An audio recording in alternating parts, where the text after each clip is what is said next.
하나님 주시는 말씀 보도록 하죠. 오늘 말씀은 사무엘상 24장 1에서 7절 말씀입니다. 사무엘상 24장 1에서 7절 말씀.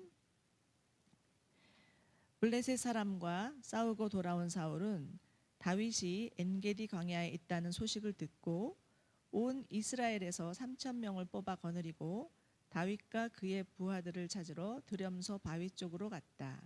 사울이 길 옆에 양 우리가 많은 곳에 이르렀는데 그곳에 굴이 하나 있었다. 사울이 뒤를 보려고 그리로 들어갔는데 그 굴의 안쪽 깊은 곳에 다윗과 그의 부하들이 숨어 있었다. 다윗의 부하들이 그에게 말하였다. 드디어 주님께서 대장님에게 약속하신 바로 그날이 왔습니다. 내가 나의 원수를 너의 손에 넘겨줄 것이니 내가 마음대로 그를 처치하여라 하신 바로 그날이 되었습니다. 다윗이 일어나서 사울의 겉옷자락을 몰래 잘랐다. 다윗은 자기가 사울의 겉옷자락만 자른 것뿐인데도 곧 양심의 가책을 받게 되었다. 그래서 다윗은 자기 부하들에게 타일렀다. 내가 감히 손을 들어 주님께서 기름 부어 세우신 우리의 임금님을 치겠느냐? 주님께서 내가 그런 일을 하지 못하도록 나를 막아주시기를 바란다. 왕은 바로 주님께서 기름 부어 세우신 분이기 때문이다. 다윗은 이런 말로 자기들의 부하들을 타이르고 그들이 일어나 사울을 치지 못하게 하였다. 마침내 사울이 일어나서 굴 속에 나가 길을 걸어갔다. 아멘. 네. 오늘은 하나님의 권위 아래 누리는 승리라는 제목으로 우리 조덕현 목사님께서 말씀을 전해 주시겠는데요. 우리 목사님 정말 워십 프론트교회가 세워지면서 뒤에서 너무나 저희 보이지 않는 가운데 너무 많은 수고를 하고 계시고요. 오늘은 또 찬양도 하시고 또 설교도 하시고 정말 우리의 격려와 사랑이 필요하겠죠? 우리 목사님 나오실 때 아낌없는 사랑과 격려의 박수로 맞이해 주시기 바랍니다.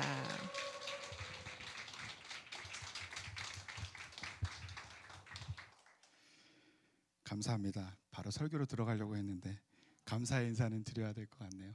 너무 감사하고요. 또 하나님 함께 주님을 찾음이 얼마나 큰 저에게 기쁨인지 모르겠습니다.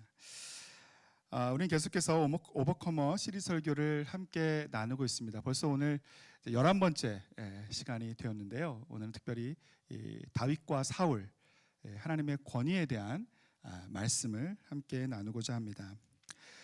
우리는 살아가면서 크고 작은 성공을 얻기도 하고요. 그리고 반대로 많은 실패를 경험하기도 합니다. 그리고 우리가 경험하는 이 실패 가운데 굉장히 많은 경우는 바로 이 권위의 문제에서 비롯되는 것을 우리가 경험하고 있습니다. 우리는 권위자의 잘못된 권위 행사로 인해서 아주 큰 상처를 받기도 하고요. 그리고 반대로 또 우리가 권위에 순종하지 못해서 삶에서 아주 엄청난 그러한 손실을 경험하기도 합니다. 이 무너진 권위로 인해서 이 가정은 깨어지고요.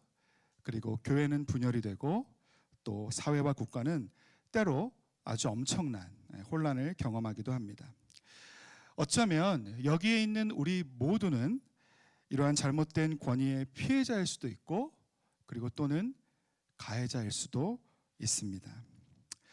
여러분과 살아가는 세상 가운데서 왜 이토록 가슴 아픈 일들이 우리의 삶 가운데 비일비재하게 일어나는 것일까요?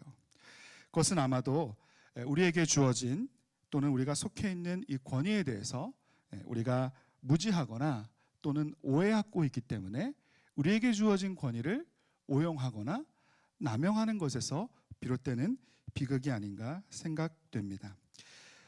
때로는 우리는 자신의 뜻을 관철하기 위해서 우리는 우리의 권위를 행사를 하고 그러면서 그 잘 되어지지 않을 때 정서적인 폭력을 가하기도 하고 또 심지어는 이 물리적인 폭력을 사용하면서 우리의 권위를 세우고자 하죠.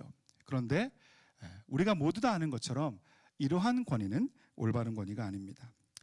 우리가 권위의 문제에 있어서 우리가 승리한다는 것은 바로 이렇게 올바른 권위를 우리가 이해하고 그리고 그 질서 안에서 하나님께서 우리에게 주시는 축복과 또 보호하심을 풍성히 누리는 것일 뿐만 아니라 우리 각자의 삶 가운데서 그리고 가정 가운데서 그리고 이 시대를 향한 하나님 아버지의 약속이 이루어지는 것과 아주 깊은 연관이 있습니다.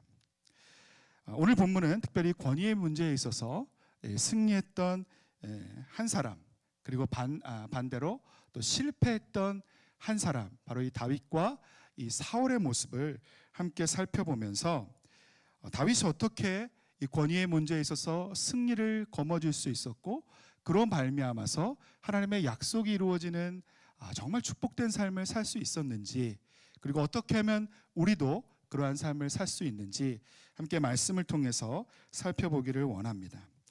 우리가 읽었지만 먼저 24장 1절부터 5절까지의 말씀인데요, 우리 4절까지의 말씀을 제가 한 번 더 읽도록 하겠습니다. 블레셋 사람과 싸우고 돌아온 사울은 다윗이 엔게디 광야에 있다는 소식을 듣고 온 이스라엘에서 3,000명을 뽑아 거느리고 다윗과 그의 부하들을 찾으러 들렴소 바위 쪽으로 갔다. 사울이 길 옆에 양우리가 많은 곳에 이르렀는데 그곳에 굴이 하나 있었다. 사울이 뒤를 보려고 그리로 들어갔는데 그 굴의 안쪽 깊은 곳에 다윗과 그의 부하들이 숨어 있었다. 다윗의 부하들이 그에게 말하였다. 드디어 주님께서 대장님에게 약속하신 바로 그날이 왔습니다. 내가 너의 원수를 너의 손에 넘겨줄 것이니 내가 마음대로 그를 처치하여라 하신 바로 그날이 되었습니다. 다윗이 일어나서 사울의 겉옷자락을 몰래 잘랐다. 오늘 특별히 저희가 7절까지의 본문 말씀을 읽었지만 내용은 24장 전체의 내용을 함께 다루게 될 것입니다. 그래서 여러분들께 말씀을 읽으시면서 머릿속에 지금 이 당시의 상황을 한번 좀 그림을 그려보시면 말씀을 이해하는 데 조금 더 도움이 되실 것 같아요. 여러분, 오늘 이 본문을 살펴보면 정말 칠흑같이 어두운 이 동굴 속에 긴장감이 아주 이제 극도로 막 치닫고 있는 그러한 상황에서 아주 숨가쁜 대화가 오고 가고 있는 것을 우리가 볼 수 있습니다. 잘 아시는 것처럼 이 사울은 이스라엘의 첫 번째 왕으로 기름 부음을 받은 사람이었어요. 이 사울이 처음 왕으로 세워질 즈음에는 그가 스스로 자신을 아주 지극히 작은 자로 여기면서 하나님의 말씀에 순종하는 겸손한 삶을 살았었습니다. 그런데 이런 사울이 점점 시간이 지나면서 초심을 잃어버리고 하나님의 말씀에 불순종하기 시작했어요.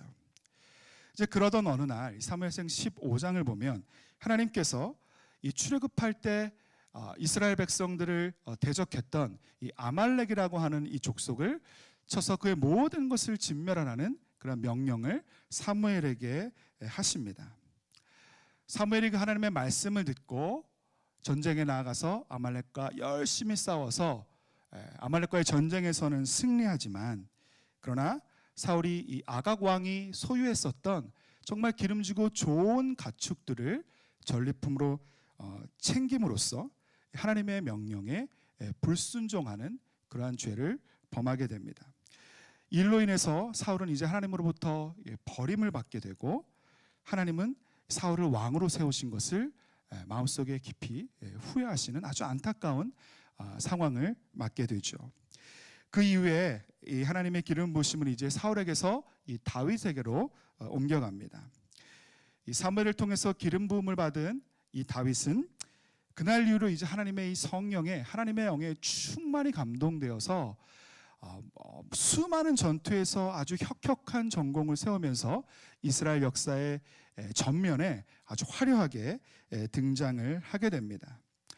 반면에 하나님 앞에 불순종하고 하나님께 버림을 받았던 이 사울은 이제 그가 기름 부음을 받았을 때 임했던 이 하나님의 영이 그에게서 떠나고, 그리고 이제 그가 악령에 시달리게 되면서 아주 극심한 고통과 두려움 속에서 살게 됩니다.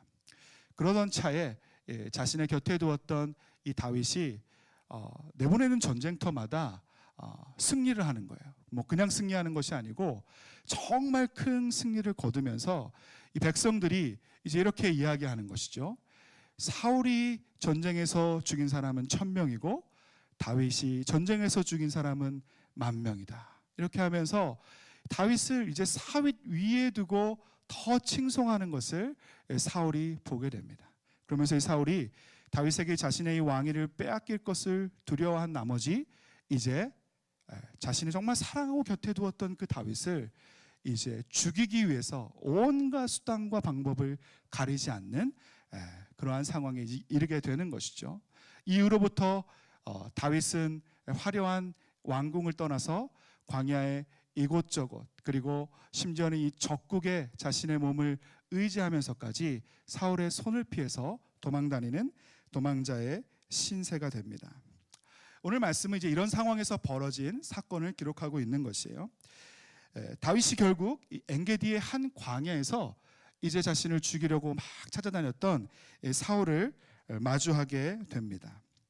이 다윗을 쫓던 이 사울이 그런데 갑자기 이 중요한 순간에 생리적인 현상을 이렇게 느끼게 되는 거예요. 이제 응아가 마려워가지고 이제 볼일을 볼 것을 찾다가 한 동굴을 발견하고 그 동굴에서 이제 용변을 보기 위해서 그 동굴로 들어갔는데, 그런데 공교롭게도 그 동굴 안에는 다윗과 다윗의 부하들이 숨어 있었던 것이죠. 여러분, 이 상황을 동굴 끝에서 지켜보던 다윗과 이 다윗의 부하는 막 흥분하기 시작했어요. 여러분, 왜 안 그랬겠어요? 아주 오랜 시간을 이 사울의 위협을 피해서 도망다녔던 이 부하들이 이제 이 사울을 죽이고 이 도망자의 생활을 끝낼 수 있는, 다시 왕궁으로 화려하게 복귀할 수 있는 그런 기회가 지금 자신들 앞에 와 있기 때문이었죠.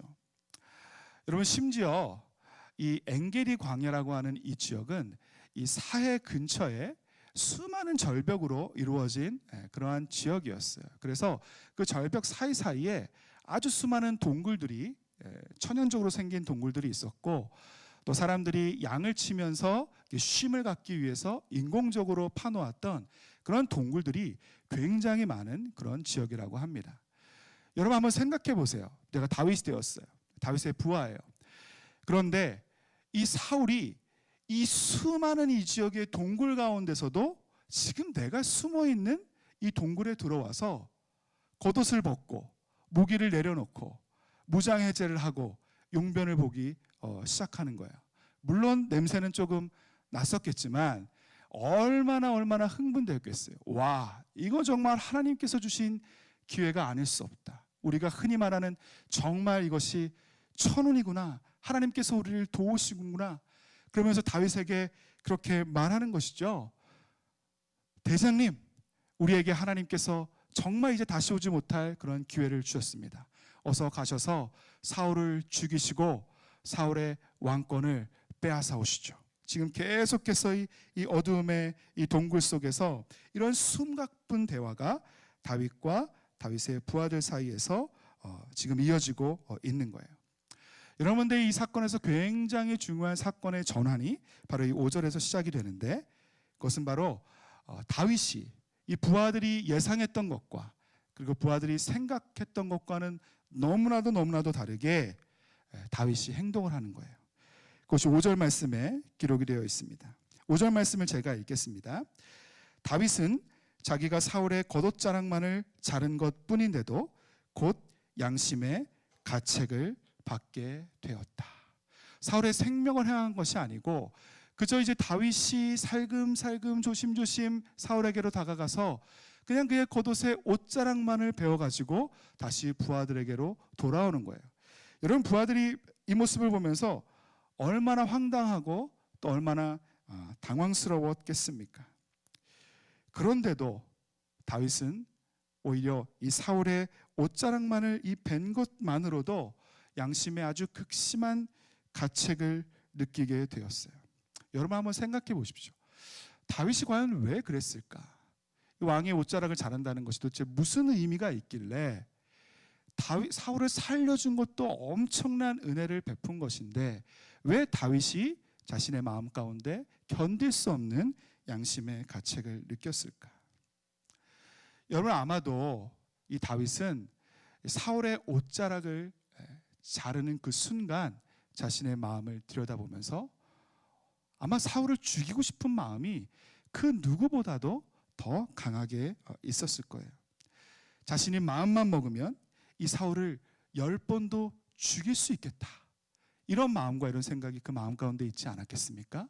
그리고 다윗은 자신의 마음속 한 구석에 자리 잡고 있는 이 사울 왕을 죽이고 싶은 그 마음을 발견하게 됐을 때 하나님을 향해서 갖게 되는 양심의 극심한 가책을 받게 되었던 것이죠. 그 이유는 단 한 가지였어요. 사울이 바로 지금은 하나님의 버림을 받은 왕이었을지라도 사울이 하나님의 기름 부음을 받은 왕이었다는 그 한 가지 사실 때문에 다윗이 이렇게 마음에 무거운 가책을 느꼈던 것입니다. 여러분, 이러한 다윗의 모습을 통해서 우리는 다윗이 승리했던, 그가 권위의 문제에 있어서 승리를 거머쥘 수 있었던 첫 번째 이유를 발견할 수가 있어요. 여러분, 6절과 7절 말씀을 계속해서 보도록 하겠습니다. 6절과 7절 말씀은 우리 한 목소리로 같이 읽어볼까요? 시작. 그래서 다윗은 자기 부하들에게 타일렀다. 내가 감히 손을 들어 주님께서 기름 부어 세우신 우리의 임금님을 치겠느냐? 주님께서 내가 그런 일을 하지 못하도록 나를 막아주시기를 바란다. 왕은 바로 주님께서 기름 부어 세우신 분이기 때문이다. 다윗은 이런 말로 자기의 부하들을 타이르고 그들이 일어나 사울을 치지 못하게 하였다. 마침내 사울이 일어나서 굴 속에서 나가 길을 걸어갔다. 여러분, 다윗이 사울을 죽이지 않은 단 한 가지의 이유는 바로 사울이 하나님의 기름 부음을 받은 왕이었기 때문입니다. 여러분, 구약시대 때 기름 부음을 받을 수 있었던 사람은 딱 세 부류의 사람들이었어요. 첫 번째는 왕이었고요, 그리고 두 번째는 선지자였고요, 그리고 세 번째는 제사장이었어요. 여러분, 그런데 이 기름 부음을 받는다는 이 의미는 무엇이냐면 바로 하나님의 권한, 하나님께서 가지고 계시는 하나님의 권한을 위임받아서 하나님의 일을 대신 행하는 책임을 맡았다는 것을 의미하고 있어요. 그래서 선지자로 하나님 앞에 기름을 받았다는 것은 자신의 말을 전하는 것이 아니라 하나님의 말씀을 전함으로써 하나님의 백성들이 하나님의 백성답게 살아갈 수 있도록 하나님의 권한과 하나님의 권위를 행사하도록 부름 받은 사람들이 바로 선지자들이었어요. 제사장은 어떤 사람들이었겠어요? 바로 백성들의 죄를 하나님 앞에 가지고 나아가서 백성들을 대신해서 그 죄의 문제를 해결할 수 있도록 하나님께서 구별해서 기름 부어서 세워주신 사람들이 바로 이 제사장들이었죠.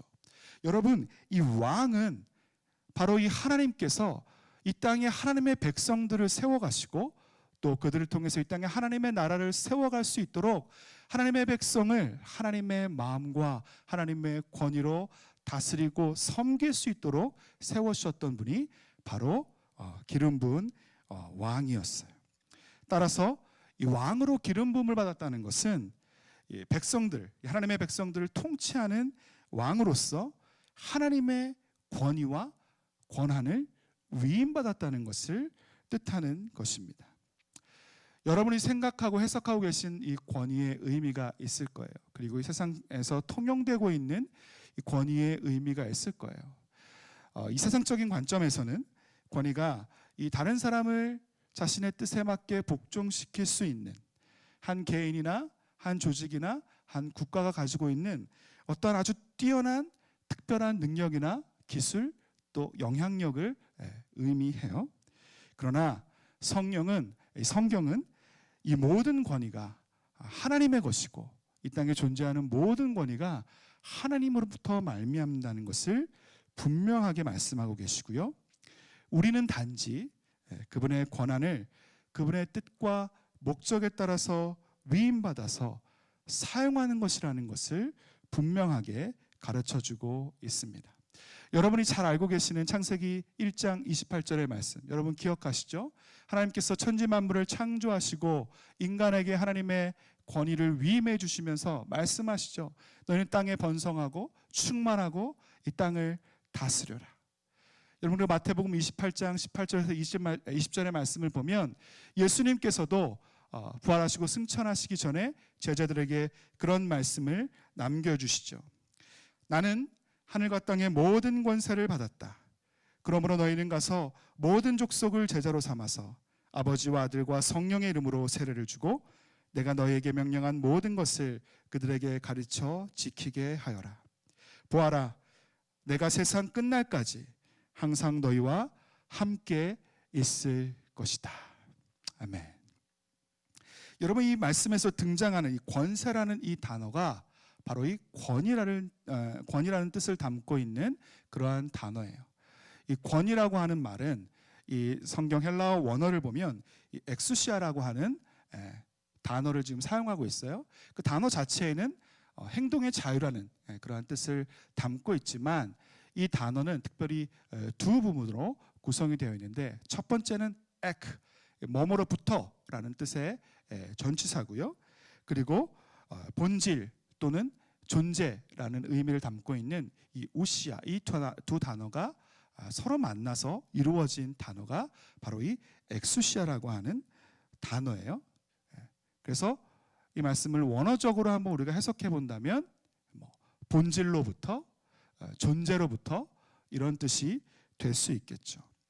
과연 이 본질을 우리의 인간적인 관점에서 생각해 볼 수 있지만, 하나님의 관점에서 생각해 본다면 모든 본질의, 모든 존재의 근원이 되시는 하나님으로부터 모든 권위가 나온다고 우리가 이해할 수도 있을 것 같습니다. 여러분, 앞서 말씀드린 이 두 구절을 자세히 보면 이 모든 권위가, 그 근원이 바로 하나님이시라는 것, 그리고 그분의 권위를 우리 인간들에게 위임해 주셨다는 것을 말씀해 주고 계시고요. 또 뿐만 아니라 우리가 하나님으로부터 위임받은 이 권위를 어떻게 사용해야 되는지도 우리에게 말씀해 주시고 계세요. 그것은 바로 창세기 1장 28절 말씀에 기록하고 있는 것처럼 하나님께서 만드신 이 피조세계를 더욱더 번성하게 하고, 그리고 충만하게 하고, 그리고 마태복음 28장에서 예수님께서 말씀하신 것처럼 이 땅에 하나님의 제자를 세워감으로써 하나님의 나라를 확장하고 세워가도록 하나님께서 하나님의 권위를 우리 가운데 부어주셨다는 것을 우리가 이 말씀을 통해서 알 수 있습니다. 그리고 이것은 신명기 4장의 말씀을 통해서도 우리가 확인할 수 있는데, 4장 39절 그리고 40절 말씀을 보면 하나님께서 우리에게 위임해 주신 이 권위를 하나님조차도 그렇게 사용하고 계신다는 것을 우리가 알 수가 있어요. 다시 한번 함께 읽어볼까요? 신명기 4장 39절에서 40절 말씀입니다. 시작. 오늘 당신들은 마음에 새겨 분명히 알아둘 것이 있으니 주님은 위로는 하늘에서도 아래로는 땅에서도 참 하나님이시며 그 밖에 다른 신은 없다는 것입니다. 당신들은 오늘 내가 당신들에게 알려주는 주님의 규례와 명령을 지키십시오. 그러면 당신들과 당신들의 자손이 잘 살게 되고 주 당신들의 하나님이 당신들에게 영원히 주시는 땅에서 길이 살 것입니다. 여러분, 이 말씀의 뜻이 무엇인가요? 하나님께서 하나님의 백성들에게 주님의 말씀, 주님의 규례와 명령을 주시죠. 근데 그 명령을 주시는 이유는 하나님의 백성들이 하나님의 백성답게 삶으로 말미암아서 하나님께서 약속해 주신 하나님의 축복과 넘치는 놀라운 사랑을 풍성하게 누리게 하기 위해서 하나님께서 명령을 주시고 하나님께서 그들이 지킬 규례를 주셨다는 거예요. 하나님께서 하나님의 권위를 지금 백성들 가운데 행사하고 계시는 것이죠.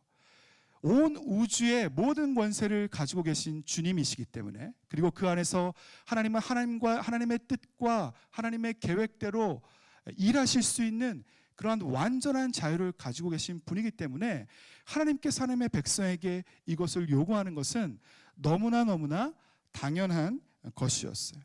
그런데 하나님께서 권위를 우리에게 강압적으로 사용하시는 것이 아니라 하나님께서 이 권위를 사용하실 때는 우리의 삶을 더욱더 풍성하게 하고, 그리고 우리의 생명이 더욱더 넘치도록 하고, 그래서 세상 가운데 흘러가서 하나님께서 이 땅을 창조하실 때의 그 모습 그대로 이 땅을 회복해 하고 하나님의 나라를 세워가도록 우리에게 하나님의 권한을 위임해 주셨다는 것입니다.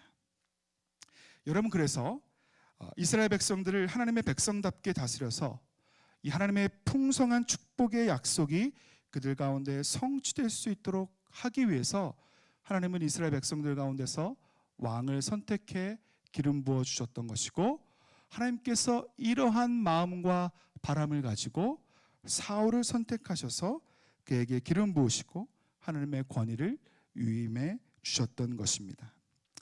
여러분들, 우리가 잘 알고 있는 것처럼 안타깝게도 사울은 하나님의 바람대로 하나님으로부터 위임받은 권위를 그렇게 사용하지 못했어요. 사울은 하나님께서 위임한 권위를 가지고 있으면서도 오히려 하나님이 아닌 사람들을 두려워한 나머지 하나님의 말씀에 불순종하고 아말렉으로부터 전리품을 취하는 그러한 아주 엄중한 죄를 지었습니다. 뿐만 아니라 사울은 그의 권위를 통해서 그의 백성들을 살리고 하나님의 약속의 축복이 충만하도록 백성들을 다스려야 했지만, 그러나 그의 권위가 사람을 살리는 권위가 아니라 이 다윗을 정말 집요하게 죽이려고 쫓아다니는 그러한 사울의 모습을 보면서 그가 이 하나님의 권위를 사람을 살리는 것이 아니라 사람을 죽이려고 하고 하나님의 뜻이 아닌 하나님의 뜻에 반하여 사용하고 있다는 것을 우리가 볼 수가 있습니다. 여러분, 이것이 다윗의 삶이, 그 인생이 실패한 이유였습니다.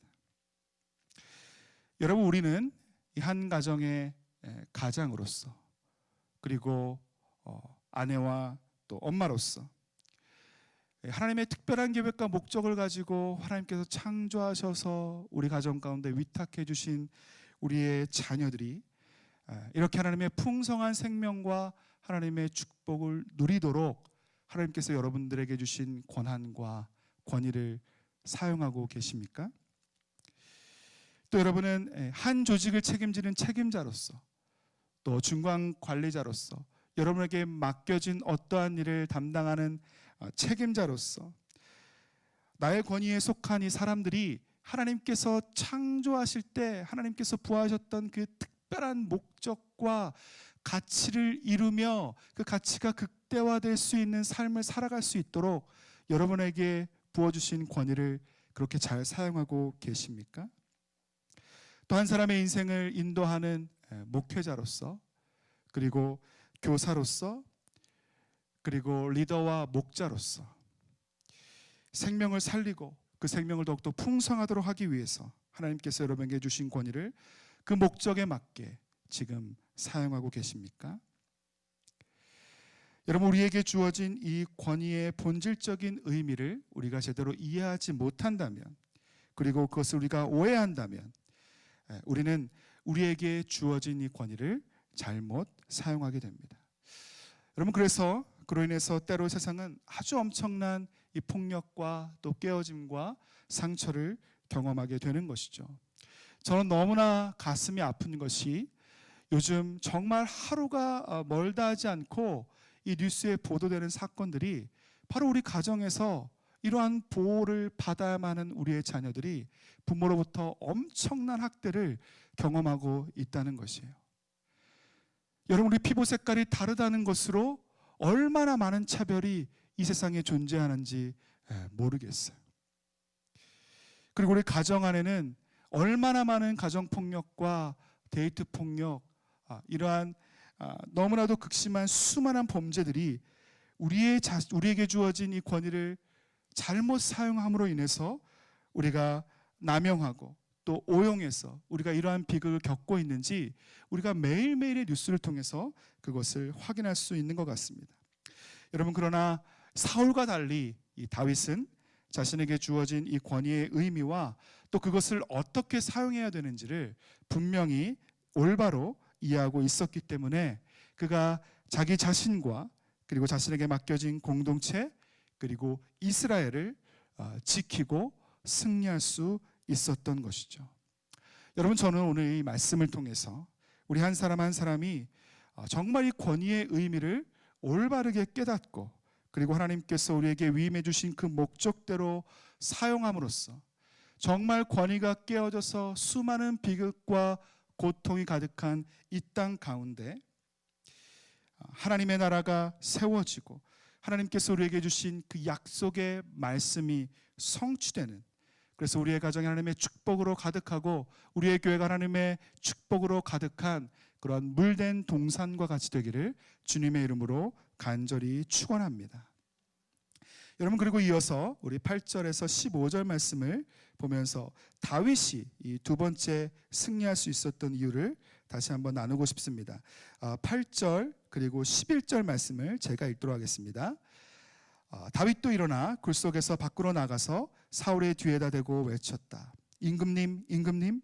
사울이 뒤를 돌아다보자 다윗이 땅에 엎드려 절을 하였다. 아버지, 지금 내가 들고 있는 임금님의 겉옷자락을 보십시오. 내가 이 겉옷자락만 자르고 임금님께 손을 대지 않았습니다. 이것을 보시면 나의 손에 악이나 죄가 없으며 임금님께 반역하거나 잘못한 일이 없다는 것도 아실 것입니다.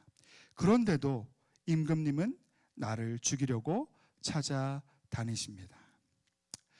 여러분, 여기서 이 다윗의 모습을 보면 다윗은 계속해서 자신을 죽이려고 시도하고 있는 이 사울을 향해서 여전히 나의 임금님, 내 아버지, 개역개정의 번역으로 하면 내 주 왕이여, 내 아버지여, 이렇게 하면서 사울을 높이고 있는 것을, 그리고 그의 권위를 여전히 인정하고 있는 것을 우리가 볼 수가 있습니다. 여기에 다윗의 승리의 두 번째 비결이 있어요. 그것은 바로 그가 하나님의 권위에 순종하면서 동시에 하나님께서 만드신 이 권위의 질서에 그가 순종했다는 것입니다. 여러분, 하나님의 권위를 올바로 이해하고 또 그 권위에 순복하는 사람은 하나님께서 세우신 권위자들에게도 순종합니다. 때로 내가 순종해야 하는 그 사람이 나보다 조금 더 못나 보이고, 그리고 그에게 주어져 있는 권위를 자신의 이익을 위해서 남용하고 있다는 것을 우리가 알고 있을지라도, 또 어떠한 국가나 사회의 지도자가 내가 따를 사람으로서는 아주 부족하고 의심스러운 그러한 상황 가운데 우리가 살 수 있을지라도, 그럼에도 불구하고 성경은 그들에게 순종해야 한다는 것을 우리에게 가르치고 있습니다. 로마서 13장 1절 2절 말씀입니다. 사람은 누구나 위에 있는 권세에 복종해야 합니다. 모든 권세는 하나님께로부터 온 것이며 이미 있는 권세도 하나님께서 세워주신 것입니다. 그러므로 권세를 거역하는 사람은 하나님의 명을 거역하는 것이요, 거역하는 사람은 심판을 받게 될 것입니다. 너무나 두려운 말씀이 아닐 수가 없어요.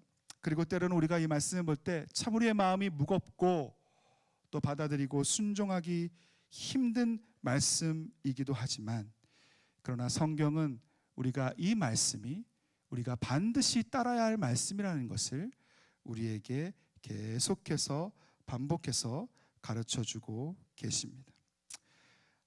그들을 따르고 순종할 뿐만 아니라 성경은 더 나아가서 적극적으로 내가 인정할 수 없는 그 권위자를 위해서 기도하라고 말씀하십니다. 디모데전서 2장 2절 3절 말씀입니다. 우리 함께 읽어볼까요? 시작. 왕들과 높은 지위에 있는 모든 사람을 위해서도 기도하십시오. 그것은 우리가 경건하고 품위 있게 조용하고 평화로운 생활을 하기 위함입니다. 이것은 우리 구주 하나님께서 보시기에 좋은 일이며 기쁘게 받으실 만한 일입니다. 여러분, 하나님의 권위에 질서에 순종하는 것은 바로 하나님의 권위에 순종하는 것이에요. 하나님은 우리 위에 있는 이 권위자들을 통해서 우리를 향한 하나님의 뜻을 이루어가고 계십니다. 이와 같은 진리를 깨달았던 그러한 다윗이었기 때문에 비록 그에게 이 사울을 죽일 만한 그만한 능력과 권세가 있었음에도 불구하고 다윗은 사울을 죽이지 않고 자신의 삶을 하나님의 주권과 하나님의 섭리에 온전히 맡길 수 있었습니다. 왜냐하면 다윗은 그것을 깨달았던 것 같아요.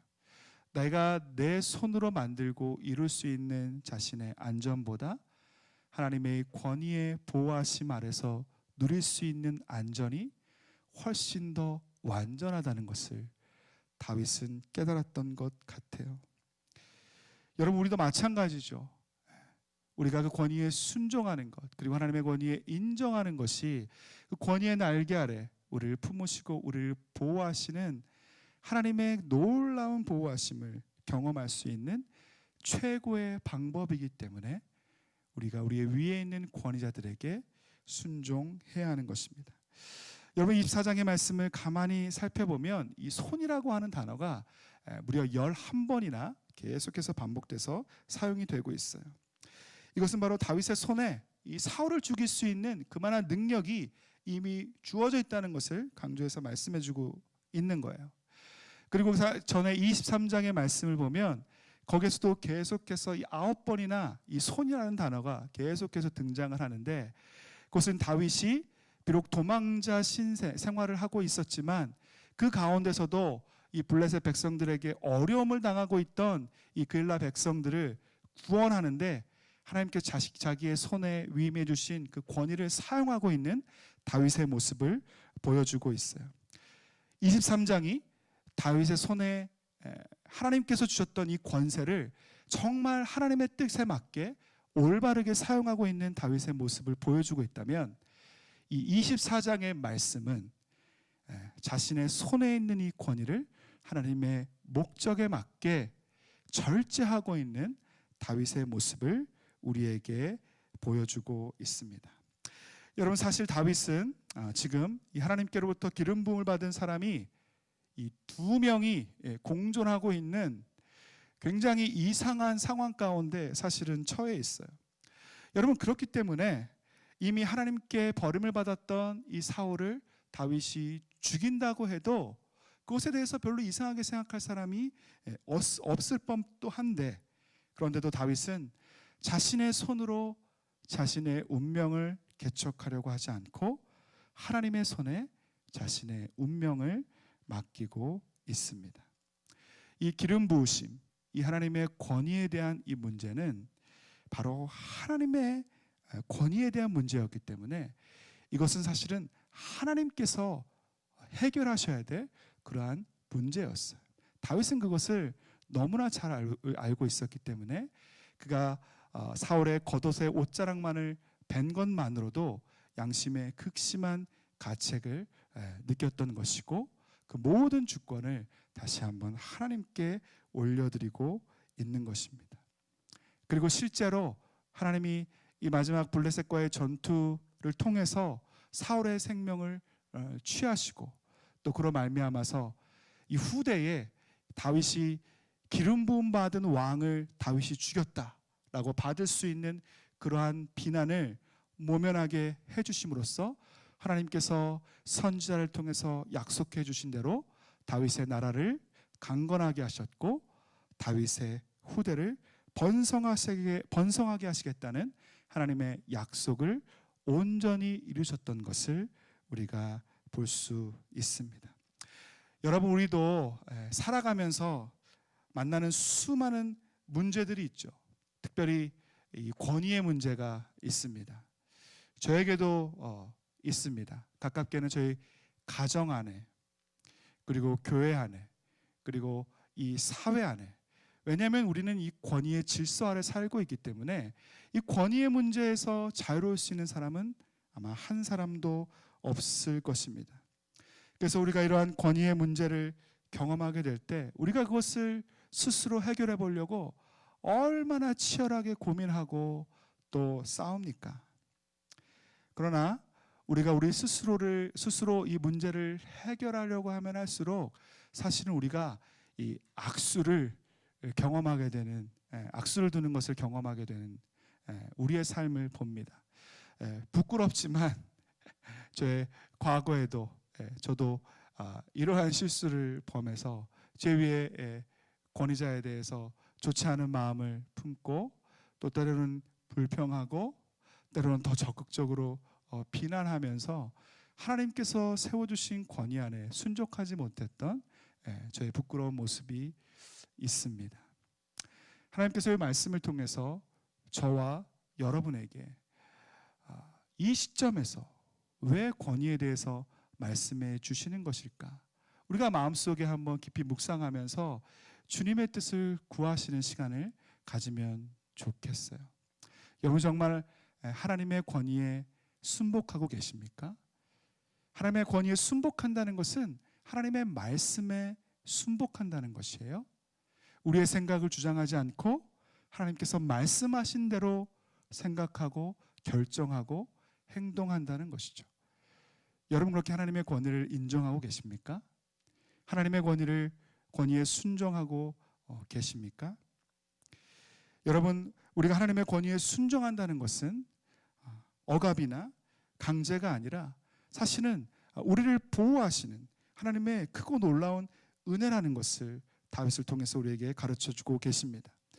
이것은 우리가 진 멍에를 쉽게 하고 그리고 우리의 짐을 더욱더 가볍게 하는 그러한 하나님의 은혜일 뿐만 아니라 우리를 지키시며 또 우리의 복 주시는 하나님의 약속이라는 것을 우리가 기억할 수 있게 되기를 바랍니다.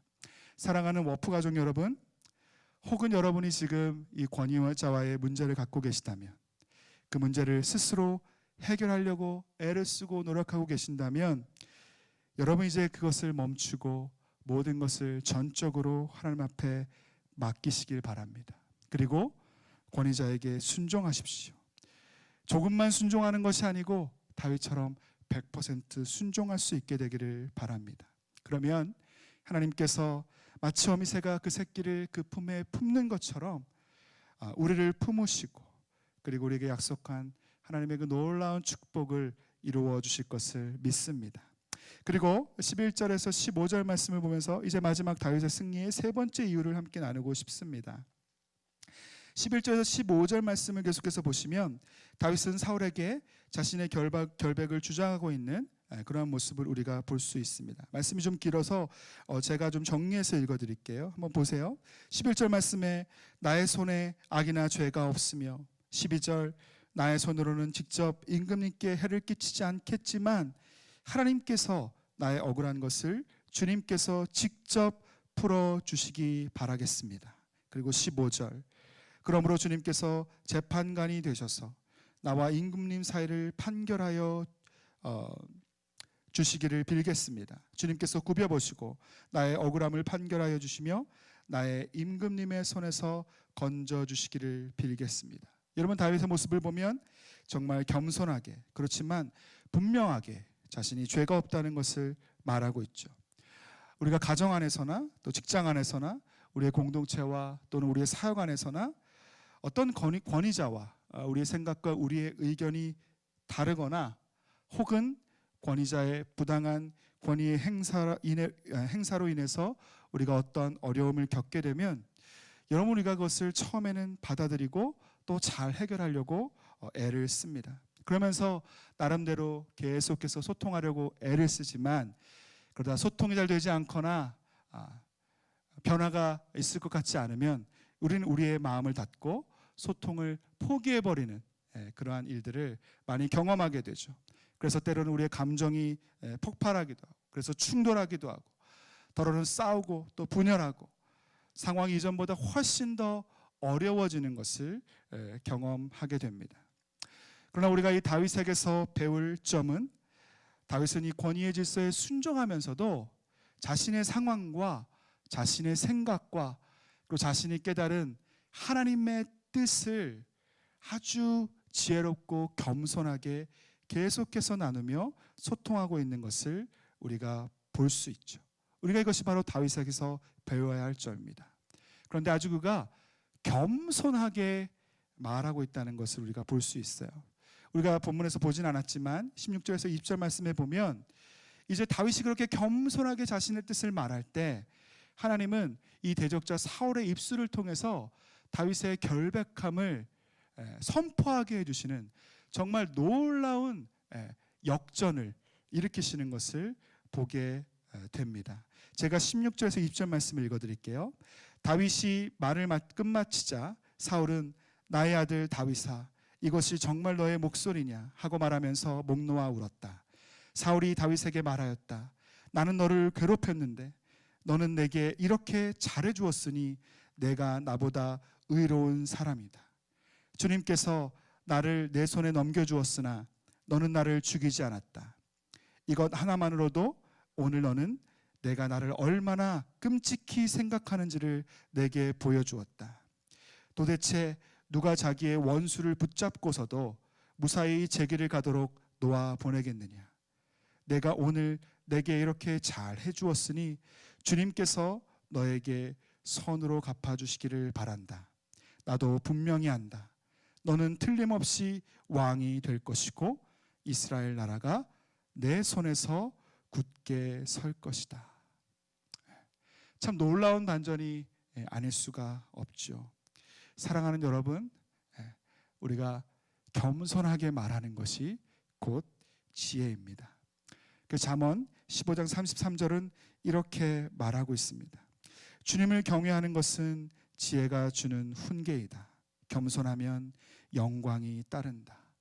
주님을 경외한다는 것은 항상 주님 앞에 엎드린다는 의미죠. 하나님 앞에서나 사람들 앞에서 우리가 겸손하면 하나님께서 그를 높이시고 오히려 영광스럽게 해주신다고 약속하십니다. 여러분, 그리고 우리가 겸손을 생각할 때 우리는 항상 예수님을 생각합니다. 예수님은 이 온 땅을 만드신 창조주 하나님이셨지만, 그리고 모든 권세를 가지신 분이셨지만 자신을 비워서 죄인인 우리와 같은 모습으로 이 땅에 오셨습니다. 빌립보서 2장 5절에서 12절 말씀 우리가 천천히 마음에 새기면서 함께 같이 읽어볼까요? 시작. 여러분 안에 이 마음을 품으십시오. 그것은 곧 그리스도 예수의 마음이기도 합니다.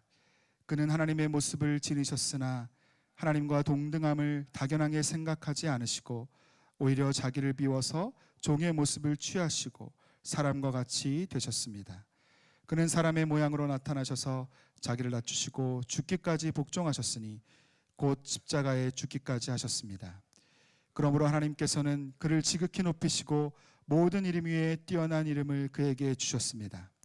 그리하여 하늘과 땅 위와 땅 아래에 있는 모든 것들이 예수의 이름 앞에 무릎을 꿇고 모두가 예수 그리스도는 주님이시라고 고백하여 하나님 아버지께 영광을 돌리게 하셨습니다. 그러므로 사랑하는 여러분, 여러분이 언제나 순종한 것처럼 내가 함께 있을 때뿐 아니라 지금과 같이 내가 없을 때에도 더욱더 순종하여서 두렵고 떨리는 마음으로 자기의 구원을 이루어 나가십시오. 여러분, 우리가 예수님처럼 겸손할 때 하나님은 비로소 우리를 높이시고 또 우리를 영광스럽게 하시고 하나님의 약속과 우리를 향한 하나님의 뜻과 계획은 우리의 노력이 아니라 하나님의 권위 안에서 반드시 이루어질 것입니다. 여러분, 이것이 하나님의 권위 안에서 우리가 누리는 축복입니다. 저는 베드로전서 5장의 말씀을 나누면서 설교를 끝내려고 합니다. 베드로전서 5장 5절에서 7절 말씀입니다. 젊은이 여러분, 이와 같이 여러분도 나이가 많은 이들에게 복종하십시오. 모두가 서로서로 겸손의 옷을 입으십시오. 하나님께서는 교만한 자를 물리치시고 겸손한 사람에게 은혜를 베푸십니다. 그러므로 여러분은 하나님의 능력의 손 아래로 자기를 낮추십시오. 때가 되면 하나님께서 여러분을 높이실 것입니다. 여러분의 걱정을 모두 하나님께 맡기십시오. 하나님께서는 여러분을 돌보고 계십니다. 여러분이 혼자인 것 같지만 그러나 하나님께서 우리와 함께 계시고 우리의 모든 상황을 지켜보시고 돌보고 계세요. 그래서 때가 되면 우리를 영광스럽게 하시고 우리를 높이실 것입니다. 우리가 이 말씀을 믿음으로 고백하면서 우리의 삶 가운데 경험하고 있는 이 권위에 있어서의 실패의 문제를 주님 앞에 올려드리며 함께 기도하기를 원합니다. 이 시간에 먼저 함께 같이 기도할 때 우리 자신을 위해서 기도했으면 좋겠습니다. 하나님, 내 안에 있는 권위에 대한 오해와 이 선입견을 고쳐주십시오. 그리고 주님의 권위에 순종할 수 있게 도와주십시오. 그래서 하나님의 보호하심 아래 거하게 하여 주옵소서. 주님, 나를 붙들어 주옵소서. 또 내 안에 권위자에 대한 비방과 거짓된 과장된 거짓이 있다면 회개하게 하여 주시고 내가 순종해야 할 권위에 주님께 순종하듯 순종할 수 있도록 인도하여 주옵소서. 그래서 내 삶의 모든 묶임이 풀어지게 하여 주옵소서. 우리 자신의 삶을 주님 앞에 올려드리며 이 시간 함께 같이 기도하기를 원합니다. 함께 기도하시겠습니다. 거룩하신 아버지 하나님, 은혜와 사랑